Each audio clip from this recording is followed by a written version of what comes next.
everyone, and welcome to Ivan Reads. So as you may have guessed from the title of the video, today I'll be telling you guys all about the books that I read in my wrap-up of the readathon that I did over with a little book club. So for those of you who don't know, a readathon is basically just a week where you read as much as you possibly can and spend all your free time reading.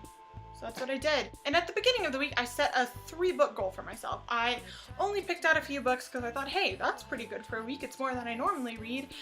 But I ended up reading 6, and I am super excited about it. Granted, I had absolutely no social life and did nothing other than go to work, come home, read, and maybe eat on occasion. But the point is, 6 books, and I'm stoked.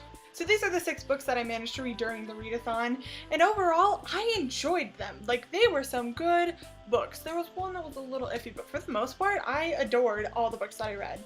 The first book I read that I already told you guys a little bit about in my September TBR, which I'll link down below, is Love Letters to the Dead by Ava Delara. I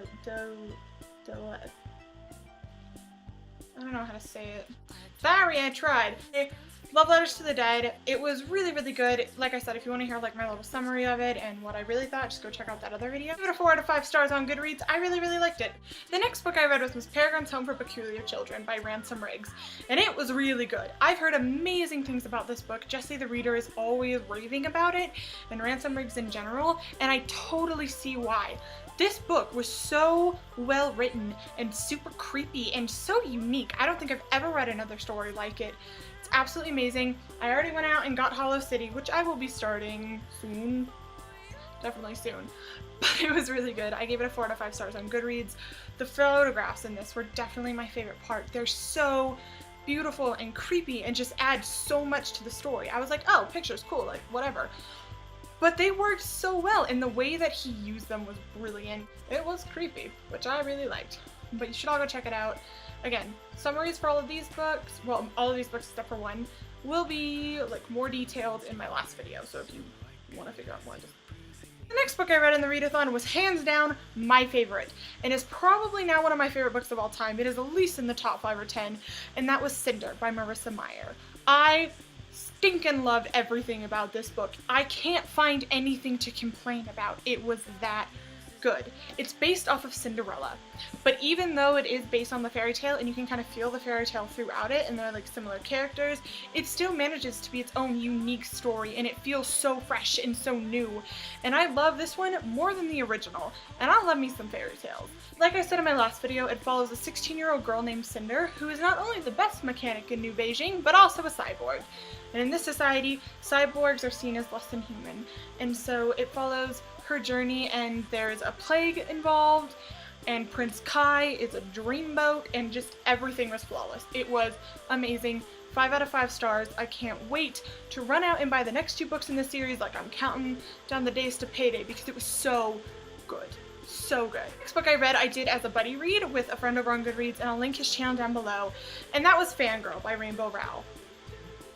I really enjoyed this book. Like I described in my last video, it's just a really cute contemporary following a girl named Kath on her way to college, and she has a lot of anxiety, social anxiety, and is really reclusive, and you just follow like her first freshman year and a lot of family issues that she has, and just her issues in breaking out of her own shell, and it is so good. I adored it. I fell in love with the characters, even though I didn't think that I liked Kath at first. I ended up loving her because the character growth in this book is some of the best I've ever seen. It was just amazing. I love it. Like 4 out of 5 stars over on Goodreads. It was great. And my friend that I was reading it with really liked it too. So we both thought it was amazing.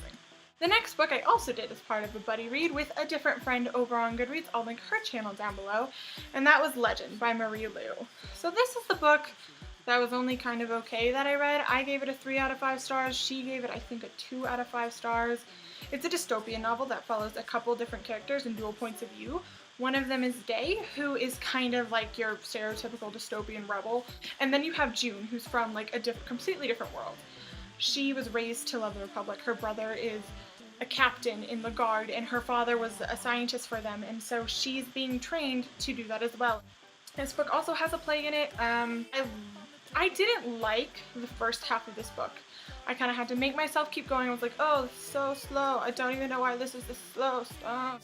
But then we got to page about 150 and things kicked up. And the last half of this book I really liked. It was fast paced, there was so much more action inside of it. The characters I liked more in the second half. Overall, the character development, or lack thereof, is a thing that both of us had the most issues with. We felt like all of the characters were pretty flat. There wasn't a lot of growth in them. Granted, this is only the first book in a trilogy, and it is a pretty small book. It only took us 2 days to read, and we could have finished it in 1 day. But it was okay. And the last book that I read with 4 minutes to spare was Lola and the Boy Next Door by Stephanie Perkins. So for those of you who don't know, Lola is the second book in a companion novel series. The first book is Anna and the French Kiss, which I loved. It was just a really cute contemporary. This one is so much better! Like, I really liked Anna. I freaking loved Lola.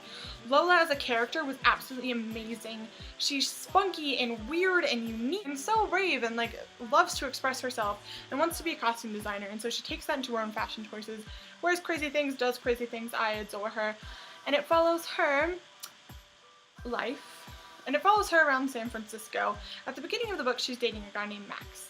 But then her estranged neighbors moved back in, and something happened years ago that we're not really sure about, but that was her first crush. And so you follow her dealing with Max and now Cricket, who I love. Yay, Cricket. But it was just a really cute contemporary. Stephanie Perkins is so good at writing things that just make you all like mushy inside and just all of the feels. It was really well done. I adored it. It was great. I gave it a 5 out of 5 stars. Yeah, give it 5 out of 5 stars. Check it out if you just want a really cute contemporary. So these are all the books that I managed to read during this past week during the little bookathon, and it was so much fun. I had a blast. Like I said, for the most part, these were all really great books, and I'm happy with it. Anyway, thank you guys so much for watching. If you enjoyed the video, go ahead and hit the like button. And hey, while you're at it, you should subscribe so that we can do this more often. Anna, I will see you soon. Until next time, hope you all have a good life. Goodbye!